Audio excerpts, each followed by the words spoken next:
What's going on YouTube? It's Trent here with Off-Road Odyssey. Today I'm going to be showing you guys how to make this EDC Key organizer out of some simple household items that you find, like a leather belt.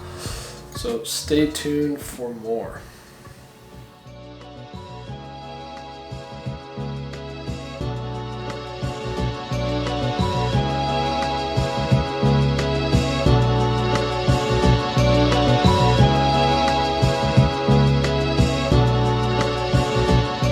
So what you'll need for this project is pretty straightforward.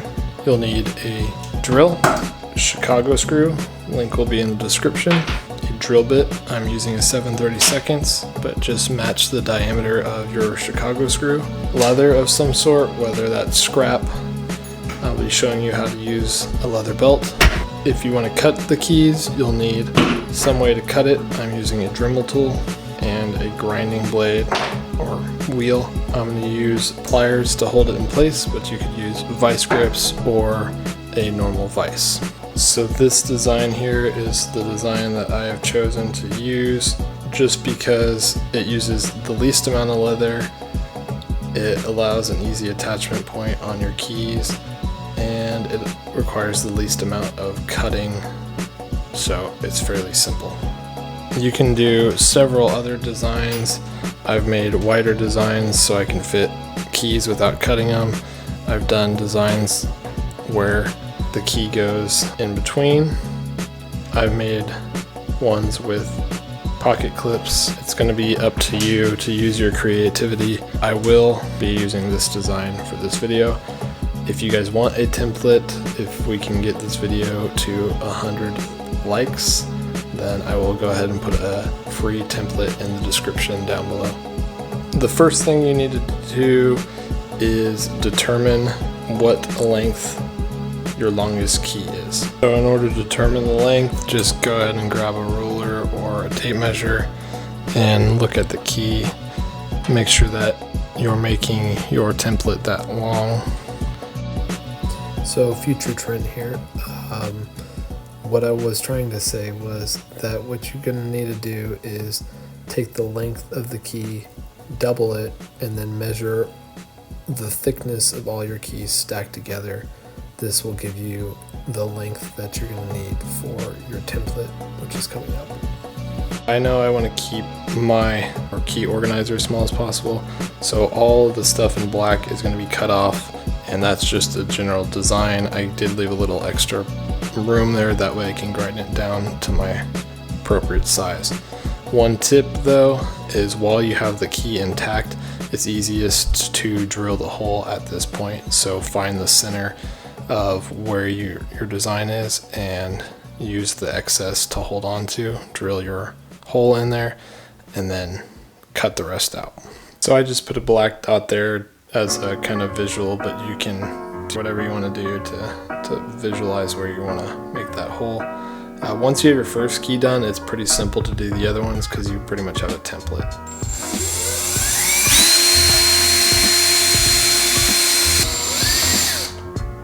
Once you're done, just go ahead and make sure that it fits securely. Once you finish drilling your hole, you can go ahead and cut the rest away. Don't forget to wear your safety glasses while you're doing this, and gloves.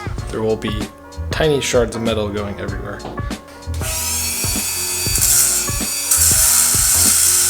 I just cut the rough shape. I'll grind the rest down right now.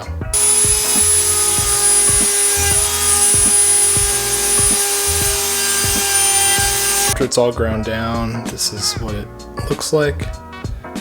Just a note here, if you are going to be cutting the keys, definitely make sure you have a spare, and maybe tape over this portion here where it actually goes into the lock, because you might damage it while you are cutting. The next thing to do is to come up with your design. Like I said, if we get this to 100 likes, I will put a design template in the description down below. Again, links to all the stuff that I'm using will be listed down below as well. So the easiest way to come up with a design obviously is a piece of paper and a ruler. Figure out, if you're not cutting your keys, what the width of the leather that you want, and if you have a scrap piece of leather, you can obviously get a better form and fit. The design that I'm coming up with will fit 5 keys, and I do have spacers in there. I'll show you how to make the spacers in a little bit. For my design, I'm going to make it 5 3/4 inches long, which if you're using a wide ruled notepad, that is 17 down from the top. Just going to make it slightly wider than the key, that way it hides it completely flush. So you can figure out what the widest key you have is and go from there. My design will call for just over a 1/2 inch. One easy way to get round corners is just take a dime or some sort of round object and place it down on the paper and trace from there. It might not give you exactly what you want, and you might have to round a little more, but for me, it's going to be good enough. Once you have your design down, just go ahead and cut it out, and then you're going to use this to transfer the template. So once you have your design cut out, all you have to do is lay it down on the leather. If it has a straight edge, I would suggest using that straight edge. You can use a box knife or scissors. A box knife will get you a straighter edge if you have a nice metal ruler or something of that sort. So you're going to want to trace your design onto the leather. I use a pen because it shows up the best, although if you have something to scratch into the leather, like a nail, you'll find that a little easier. You can see that transferred onto there, just barely. One thing when you're cutting it, I like to cut the excess off so I don't have to be as precise, and then I just cut near where the corners are going to be rounded, and then I get more precise from there. One thing I like to do is just confirm my design and my measurements, because you can see that it looks a little off, and that's just because it's leather curves. So I like to just redraw on here with a straight edge, because paper obviously can move. So one thing I didn't notice is that this belt had like a line in it, so I don't necessarily like that, so I just used the middle portion and recut it. To be honest with you guys, I'm not taking a huge amount of time because I'm just going to demonstrate kind of how to do it.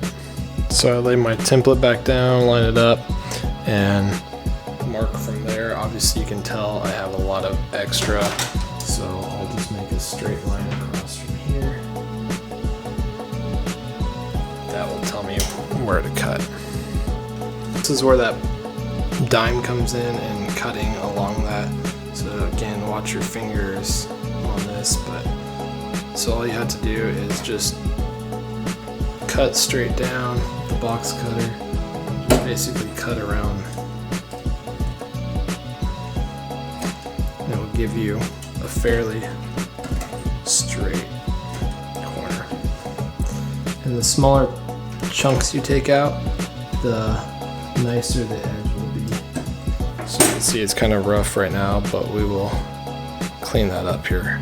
So you can see it's a little better, a little rough here, but I will show you a tool that will kind of clean that up.